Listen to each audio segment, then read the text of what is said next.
Hi, beautiful people. Welcome to a very fresh episode of Caritas Connect on DMR TV.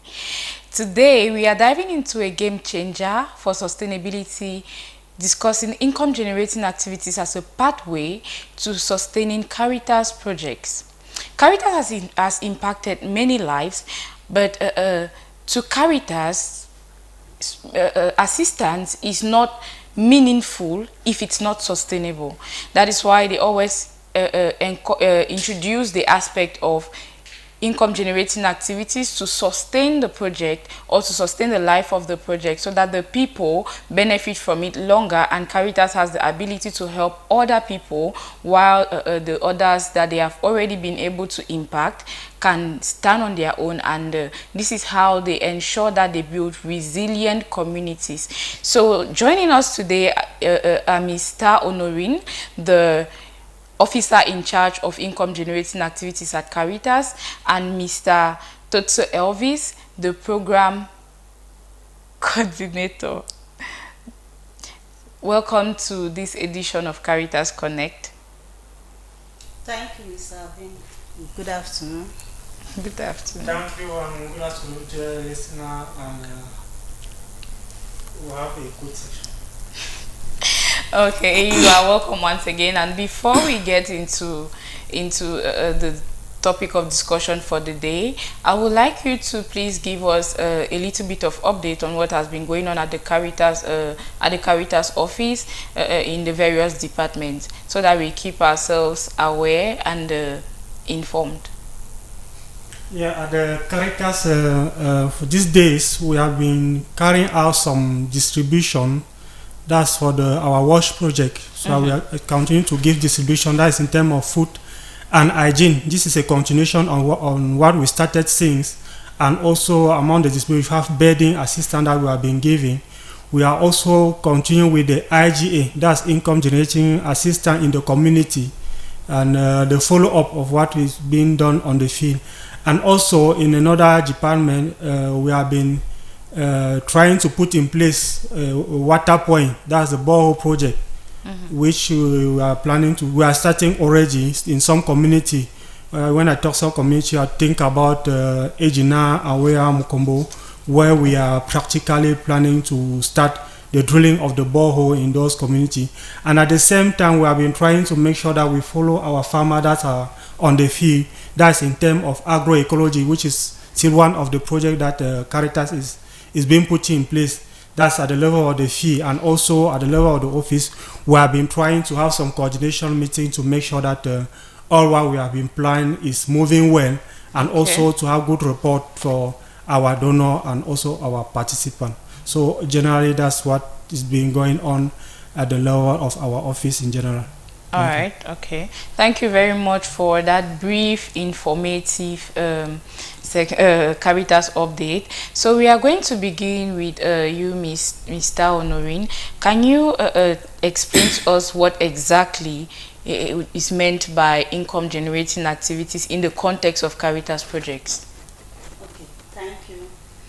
Income generating activity, as Caritas does, is any activity that generates income.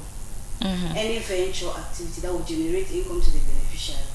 So in the context of Caritas, they do assistance. Since they work mostly with the needy people, yes, they do temporary assistance, and they do this income generating activity, which is sustainable. It will be sustainable to the participants or to the beneficiaries, because most of these people that we are dealing with are people that are very vulnerable. Yes. Yes, when you meet them in that stage that are very vulnerable, you give them something like food assistance, bedding assistance, you assist their children in school. You will not just end at that level, because if tomorrow you are not there, what will happen? So we come in now with these income generating activities so that they will be able to sustain themselves in the long run.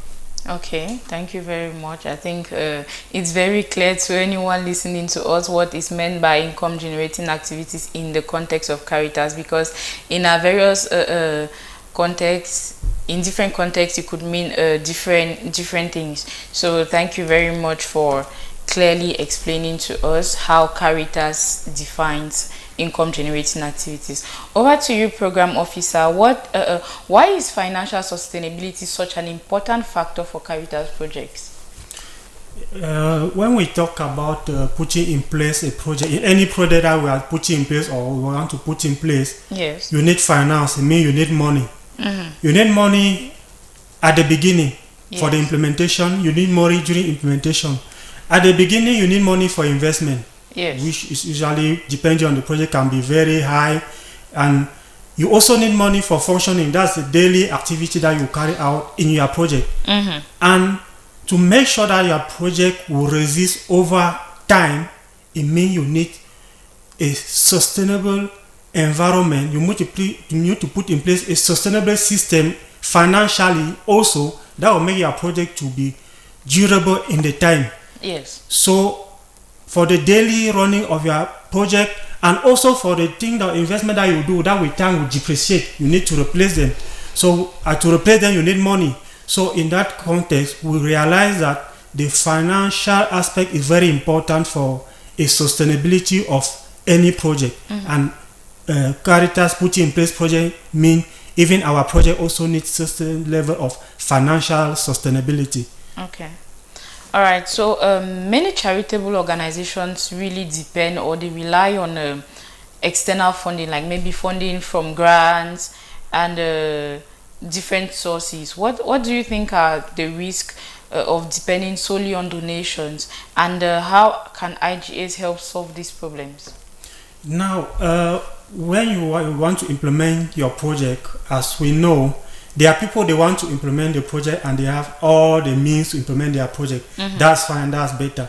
But we also take some category of people they want to implement and they have partially or they don't have anything to implement their project. Now you need to depend to a certain point to an external donor. This is what we talk about, and which have some risk. Imagine you have a project of, for example, 500,000, 1 million, and you present to a donor and you realize the donor is just able to give you about 200 or 250,000. Yes. You see that it make it very difficult for you to implement that project, and maybe you'll be forced now to review your project or to reduce your budget to fit into that project. So we see that when you depend on external donor, it is very difficult for you to put in place a project as you really want based on your vision or what you really plan. That's right. Yeah, so that's the main challenge on depending on an external donor. And at the same time also, another aspect is that somebody can promise you that he'll give you money and he doesn't give. You see that even to start at all, it becomes very difficult. If you are depending on that external donor at 100%, you see even to start a project become very, very difficult. Yeah. That's another aspect. Another point is that depending on an external donor, he may try to change your project because he may say, okay, you want to do this, maybe you have a project of let's take something just like that to have your taxi, maybe you put taxi in the town and people will driving for you to have money. But somebody say, okay, if I want to sponsor you a project, I cannot sponsor this type of project. You see that in that aspect, you have to change your project. So depending on external donor can also make you to change completely your project or not to implement your project at all. Yes. So these are some challenges that we can present as when you depend on external donors. Okay, thank you very much for that.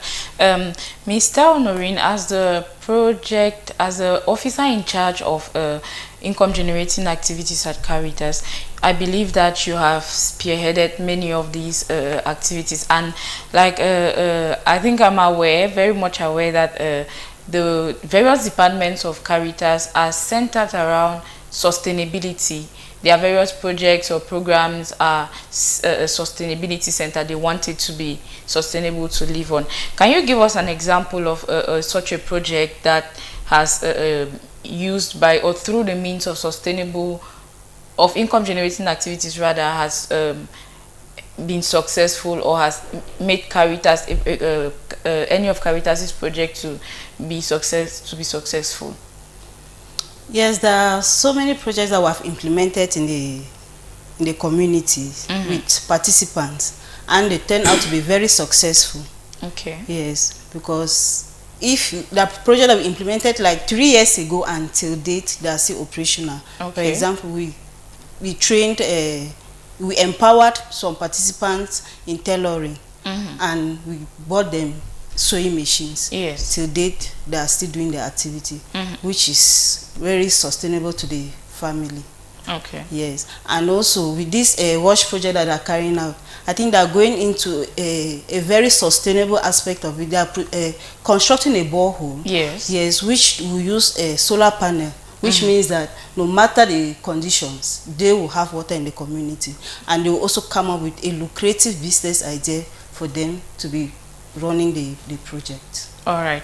Okay. So beyond the financial benefits that have to do with income generating activities, how do they contribute to community empowerment and long-term development?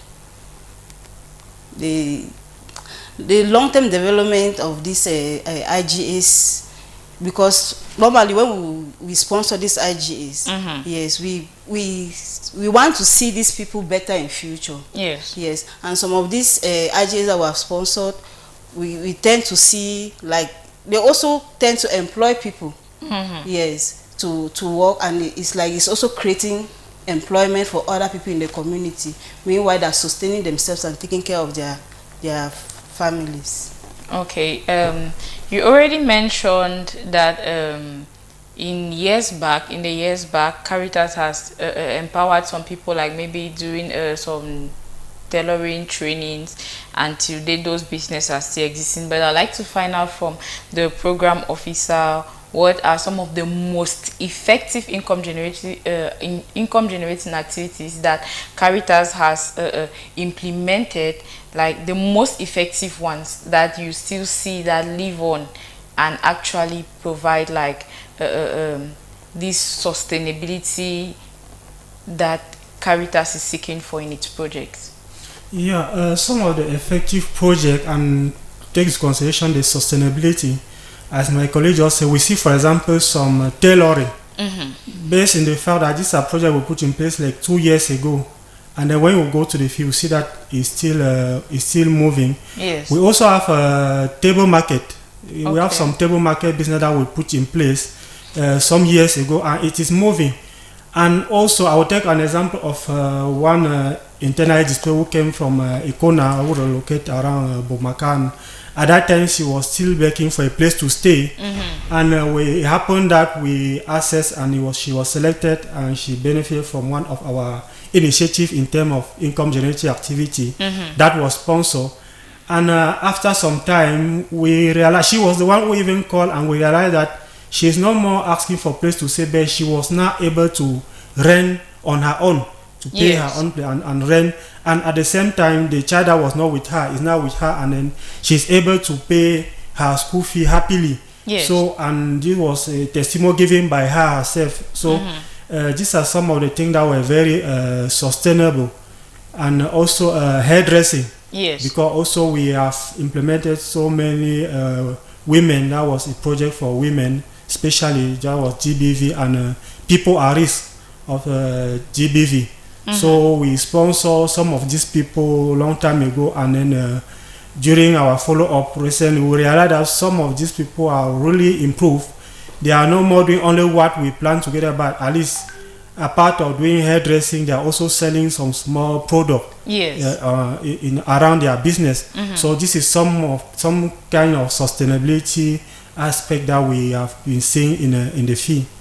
Okay. There are some of these businesses that he mentioned. There are some, like when we move around, we see these people selling fruits. At times you just look at it, you think that they don't make profits from there. You look at them, we minimize them, but those are the most of the highest people that even make profits from the businesses that we have sponsored. Interesting. Because they make almost 100% gain from what they are doing. Ah, okay. Yes, and even people that do these pastries, like frying of puff-puff, plantain cheese, yes, granite sweets. You see, they make those businesses are really sustainable. When you but some of most of the time when we walk around, we just minimize those people who think that they don't. But when you go deep into them, you discuss with them, that's when you realize. Yes. Okay, so when you go into the community, I believe that you do not impose an income generating activity on a participant because you want to help them. And I think that on its own is already an aspect of ensuring that when they finally start that business, they are driven to make it sustainable. So how do people in the community, how do your participants identify the income generating activities that are going to suit them and that are going to be sustainable? Okay. This sponsoring of IGA does not just, we don't just go to the community and we say we want to sponsor IGAs. Yes. It starts with assessment. And during this assessment, when we're assessing you, we don't assure you that you will benefit. Yes. But we tell you that if you are selected, this is the amount of money that we have. Yes. You start thinking of the business that you think that you will do. Okay. At times when you propose a business, we say that, but don't you see that these people, the business is too common here? Can you think of something else? Yes. So from that time, I will start preparing their minds to, we will not just go and surprise them that, okay, because we want to help you with a business, yes, we'll just sponsor anything. Because if you sponsor any type of business, by the time you come back tomorrow, you will not see the business again. So we'll always involve them, we'll keep them involved from the assessment period, yes, till they are selected, and we go now to the field now to sponsor. Okay. So how does their environment, like their local culture, and then even the available resources in their various communities, play, what role do they play in determining the successes or failures of their income generating activities?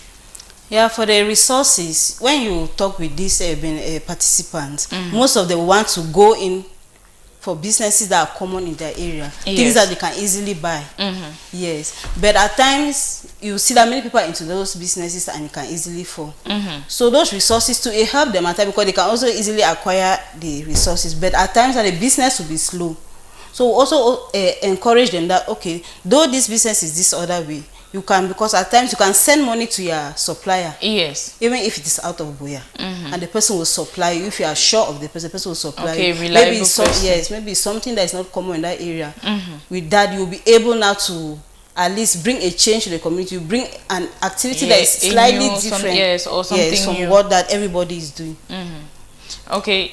Just to add on the question that was asked to my colleague concerning how to determine the best project for our participant. Yes. Just to add on what she's already presented very well.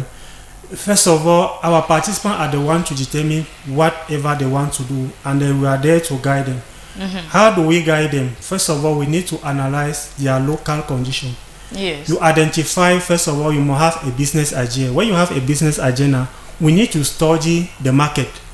Does the market exist for that business? For example, is that business already existing in your community? Yes. You should be able to answer yes or no. If the business exists already in the community, you should be able to say why you still want to do something that people are doing in the community. Maybe it be because, okay, people are doing it, but it is not enough. They still need for that service or for the business you want to do. Yes. And now, if no, we should be able to know people are not doing it maybe because they do not know it's an innovation that you want to bring in the community. So you first of all try to answer to that. Now you first of all try to see how are the people that are doing in your community doing it. Yes. To be able to understand and really master your project, and also to understand all the challenges that can in the implementation of that project. Now when you know how they are doing the project, we also help the participant to identify he or her potential. When we talk about your potential, maybe for example you want to put in place a project on the poultry, we try to analyze with you, do you have that potential? Have you ever done poultry before? What are the knowledge you have maybe on poultry? That's to identify the gap. Maybe you, after identifying that, we realize that you need a training for the putting in place of that your project. Maybe you need a training maybe on how to prepare a business plan, maybe how to give treatment, maybe how to feed them. We also ensure that we train you on that aspect when you identify already the gap, and you are sure that you want to do your business. Now we can go inside now the financial aspect. We need to analyze all what you need to put in place that project. Yes. And when you and all this is with you, I mean we are guiding you to make sure that you analyze. We'll look at the facility that you have already. That's why you come now, you start looking on their local contribution. For example, somebody wants to do a poultry or a piggery. We see, do you already have a pig fence, or do we already have a place that we are going to keep the fowls? So these are some of the things that we'll analyze. And if you have it, these are also some of the things that can enter inside your a local contribution. You see that because this project is highly participative with the person. And after that, now we come out with all what will cost to implement your project. That's in terms of investment and in terms of functioning. We also train you to understand what is investment and what is functioning. Because especially the aspect of investment, some people don't know how to use this aspect of investment. This is why we also train them on the depreciation aspect, because depreciation aspect is some of the aspects who ensure the sustainability of your project.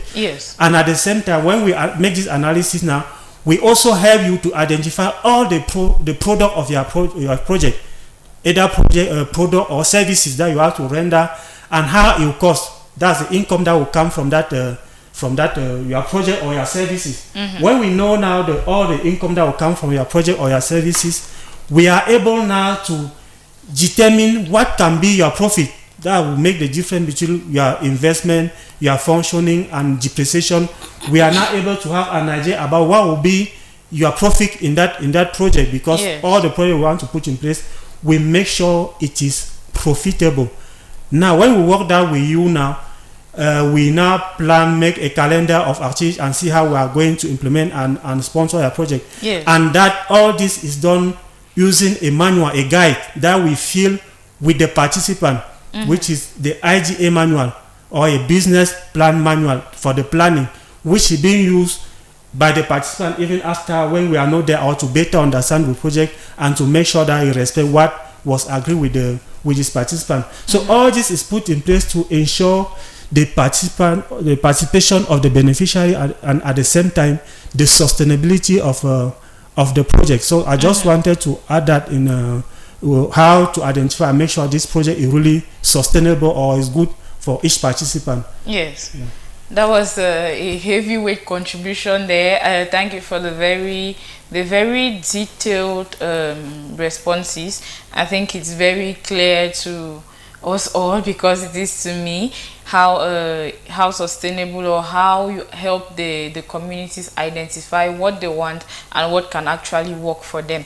So there are many small scale businesses, like I believe the ones that you help the people establish and run in the communities are small scale businesses, but some of them are usually neglected, like maybe handicrafts or farming, like maybe these normal what they usually call maybe talents, like maybe making of bags, shoes, and some little things that people really keep on the side. So how do you help small businesses, or how can small businesses like farming and handicrafts be turned into sustainable sources of income within Caritas projects, but to help the participants?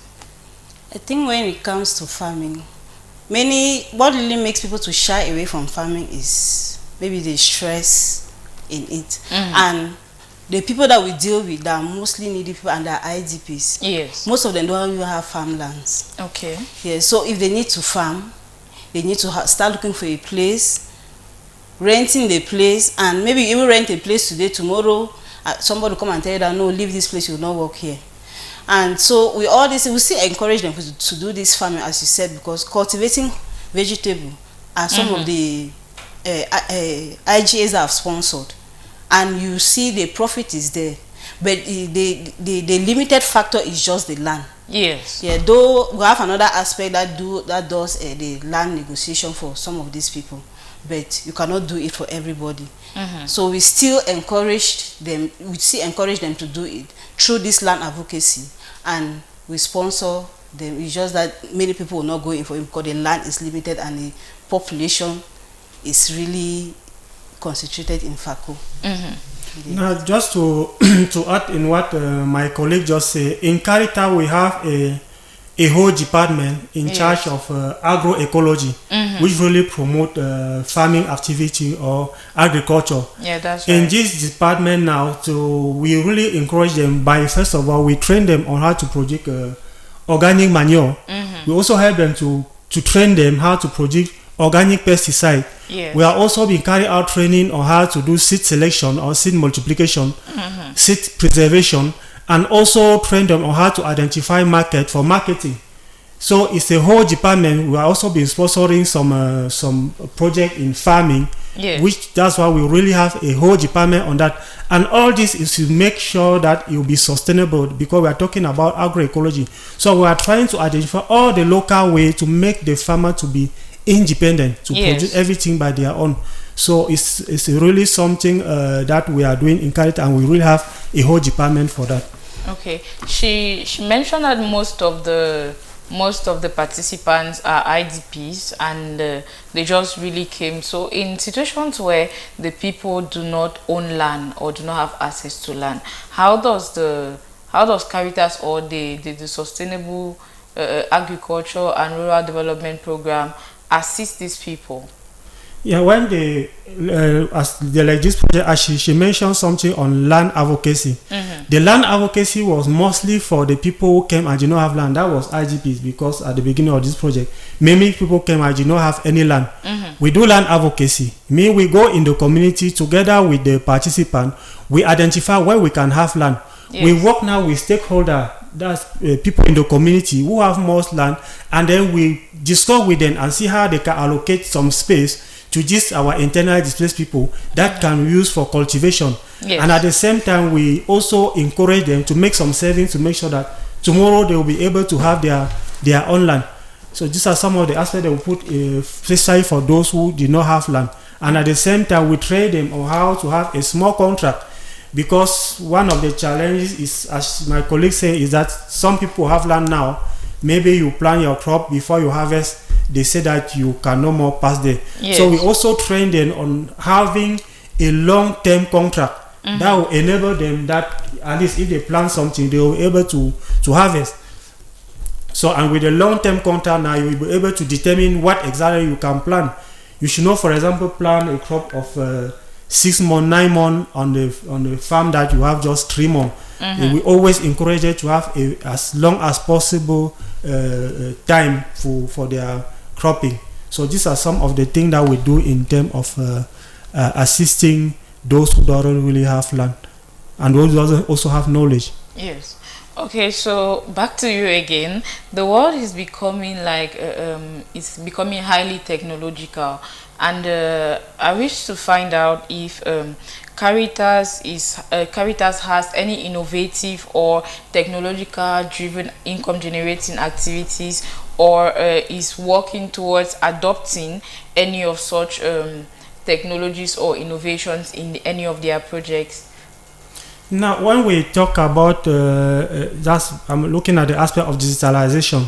First of all, at the level of Caritas, when we are collecting data on the field, we are using the digital tools. Yes. So that's Kobo Collect tools. That's a digital aspect of it that we to minimize the use of papers. So we use digital tools to collect our data. That's one aspect. And also when it comes now, for example, for the new project we are putting in place actually, which is our borehole, we want to put in place a borehole with an hybrid pump. The hybrid pump means that at the same time you'll be able to be solar and electric. It means that when there is no electricity, at least the pump will see form with the sunlight. So this is something very innovative, because we realize that in some community when we're having borehole just with electricity, it was challenging because there were time also you go in a community that doesn't really have light and they need water. What do you do? So that's one innovation we thought is necessary to always put in place a borehole also with a solar to benefit really the needy in some of our community. Okay. Miss Honorine, what are some of the biggest challenges that come with setting up income generating activities for Caritas projects? Because we actually know that there is no project that goes without challenges.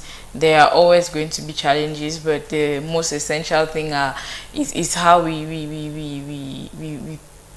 possibly mitigate these challenges that we face. So what are some of the biggest challenges that you have encountered in setting up these income generating activities? Some of the challenges are, first of all, is identification documents. Okay. Before we sponsor these IGEs, it requires that you have a document that identifies you that this is you. Yes. Yes, most of them, they are really in need, but they don't have this document. Yes, though we have develop another strategy to see how we can help those that don't have Yes. the document. Then also, when you are implementing this project, you go and assess somebody in this community today. You work with the person, you are ready to sponsor the person. Yes. But tomorrow, by the time you are reaching there, you are calling the person will tell you that, oh, I've relocated to this place. It becomes very difficult for you to sponsor and follow up. Yes. Yes. And maybe the person has relocated to a place where we did not embark to work on that year. It's not within so the location it becomes at the somehow moment. difficult for us. Yes, I think those are the two main things. And also some of these participants, they would like to go in for though you tell them at the beginning that this is what you will get, but they'll come and present you a business that is not feasible. Yes, you struggle. You have to struggle. You have to convince them that, okay, no, you see, this one is the capital is much, and we don't have. We are reaching out to many people. Yes. Resources are limited, so to look for something else so that we can sponsor. Yes, maybe from there now, when you grow, you can now engage in the one. That one. Okay. So back to you, the program officer. How does a Caritas project balance their humanitarian mission with the need to generate income? Now, when we talk about our humanitarian mission, we are out to assist the neediest in the community. So now when we talk about and to assist the neediest in the community, to balance that, we first of all make sure that before we select somebody, we go through what we call a need assessment. Yes. And we also do home visit. Home visit is to confirm the need. So the needs assessment is done at the level of the household to really identify the need of that person, and to also compare and ensure that this person is the neediest among all those who are in need, because we know people really need, but they are the neediest. And we also make sure we select the neediest of all our participants. So you see that our project or our assistance is based on need only. That's the main criteria. We assist people based on their need and their situation. As far as you are a needy person, that's the main criteria we do to select the beneficiary. Okay. I don't really know many organizations that are geared towards income generating activities, but I know there are a few of them, and I think that there are maybe techniques that you are aware of that they are not, or maybe you might have noticed some of these, but you could not comment. So what do you think are some of the common mistakes that other organizations make when they are trying to implement income generating activities, and how do you think these mistakes can be avoided? Now, just take in terms of mistake in general that should be avoided in general when implementing project in the community, because I do not really assess how others are doing, even though I've had some information, but I did not verify. But some may say we should not do is to focus only on the information we just have without going to the field. Yes. When you want to really assess needy people, it's always good to go to the field as a ground to really weigh. Because if not, for example, and also when we say, for example, we are assisting, let's take an example of the category of needy people, IGPs. It is not all the IGPs that are needy people. That's among correct. IGP, there are IGP and IGPs. Yes. That's why at times when we say want to have this project of sponsoring IGP, some people don't understand why they may not be selected and why the other person is selected. You have IGP who doesn't have even where to stay. You have IGP who cannot even eat. You have IGP, when you identify them or when you do assessment, you realize that they are depending at 80% on other people to eat every day. And then you have another IGP that he was just lucky, maybe he relocated and he was lucky to stay with an aunt or an uncle or a relative that was well-being, and then you're even lucky to have a small job. Yes. When we say lucky, we are just comparing with another IGP who doesn't have this facility. So you see that this has already two IGPs, but another one is the neediest one that we have to work with them. Just to say, when we want to analyze we may have maybe a big word to say we are assisting IDP, but it's also good that among IDP we should really assess their real situation. It's the same in all the category. Even when you are assisting elderly person or severely sick people, they are severely sick that okay, they are coming from a well-being family, and at that time now, maybe the type of assistance or let's say the size of assistance can vary. It's not only financial. You can just advise also the relatives to just take care of the person if you realize that the person has just been neglected. So the assistance really vary. It must not really come only on what we are giving to the person. Yes. But the main thing, a mistake we should avoid is to just conclude based just on the information we gather on the paper. But it's always good to go to the fee, because from there we have relevant information. Yes. Yeah. Okay, so Caritas has its core values. It has, I think, ethics that they are supposed to respect, or that the work are called in alignment with. So, how do you ensure that the income generating activities remain ethical and that they do not,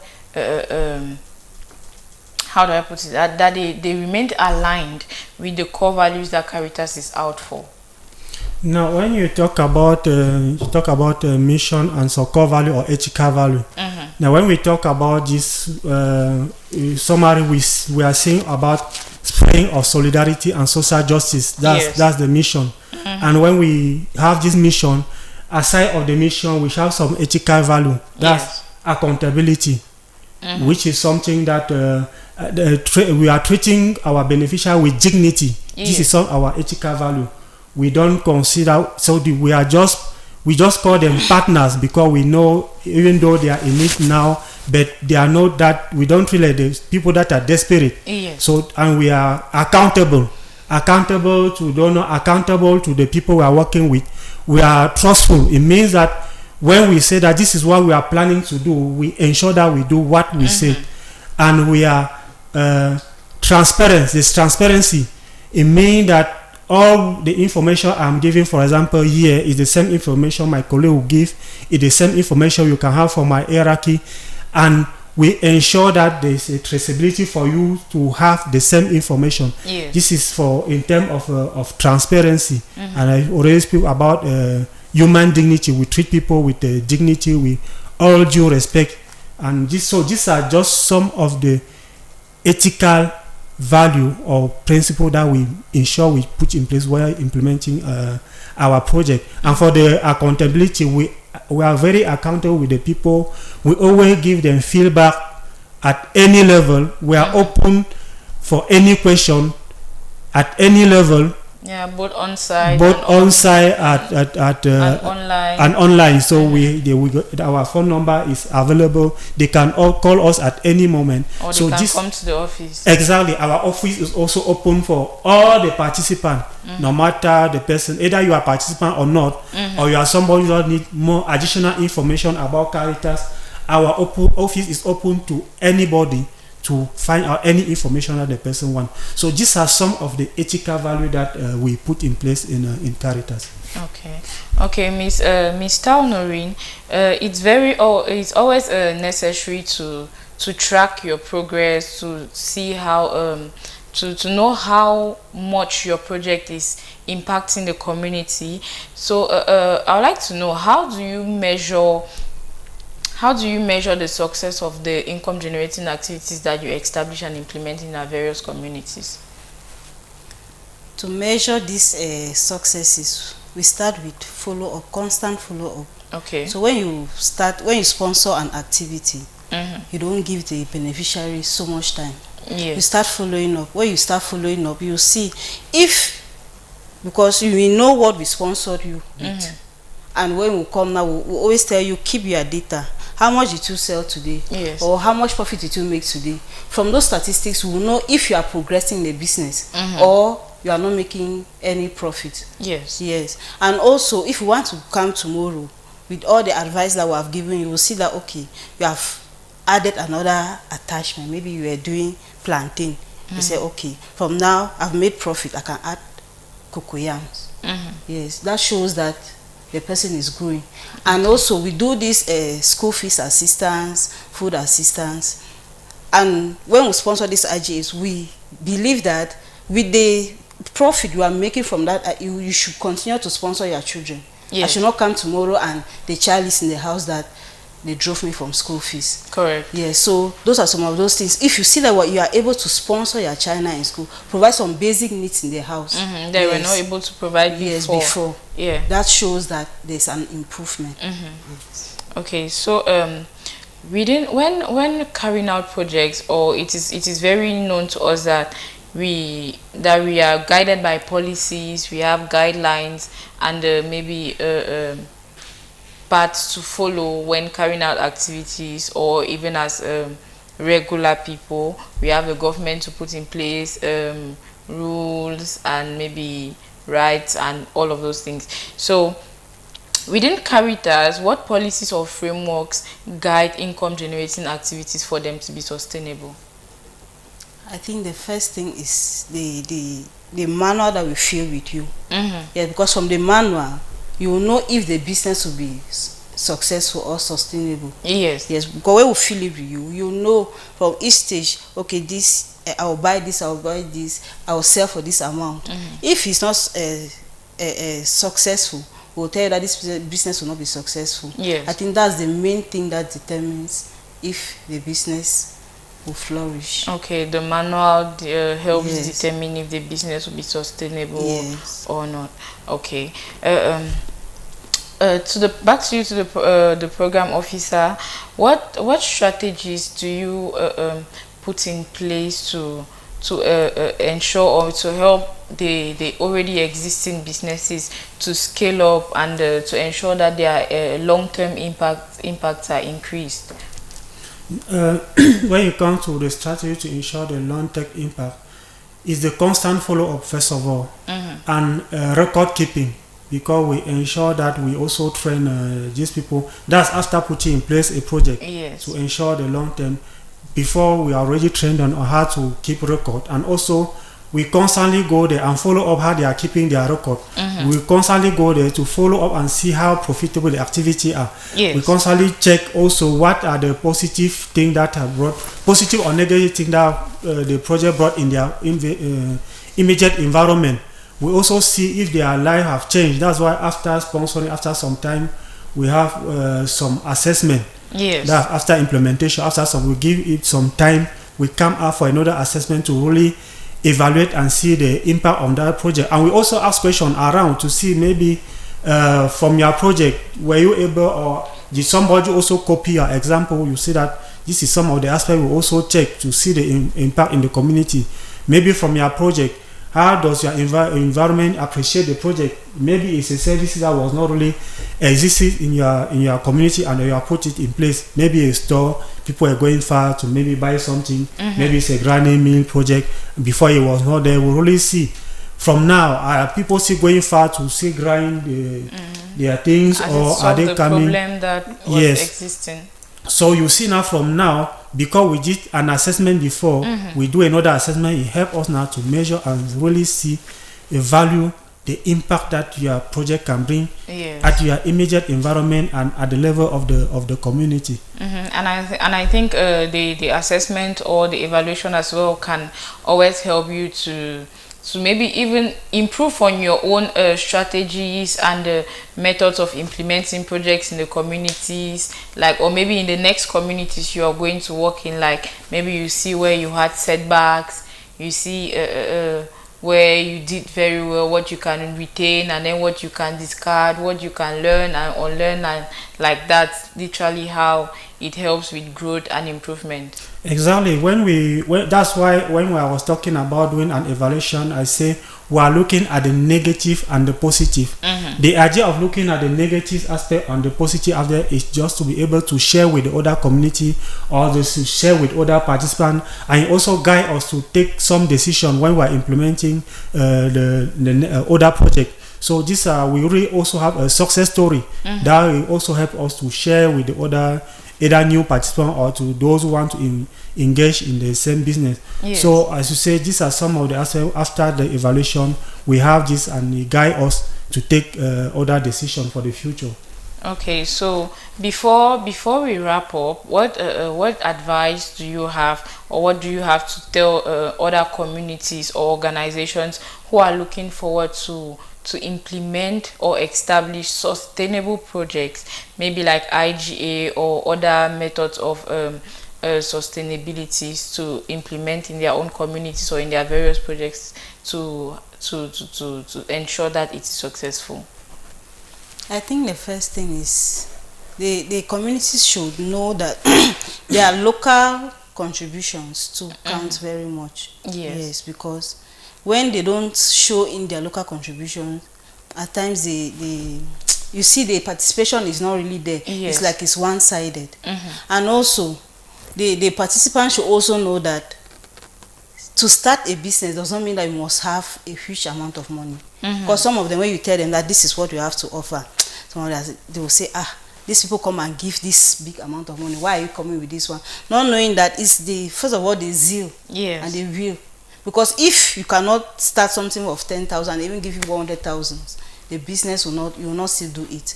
So I think they should just, first of all, love what they want to do. They should be engaged in what they want to do. Yes, keeping aside the amount of money that we are giving, and they should be ready to give in their local contributions. Okay, all right.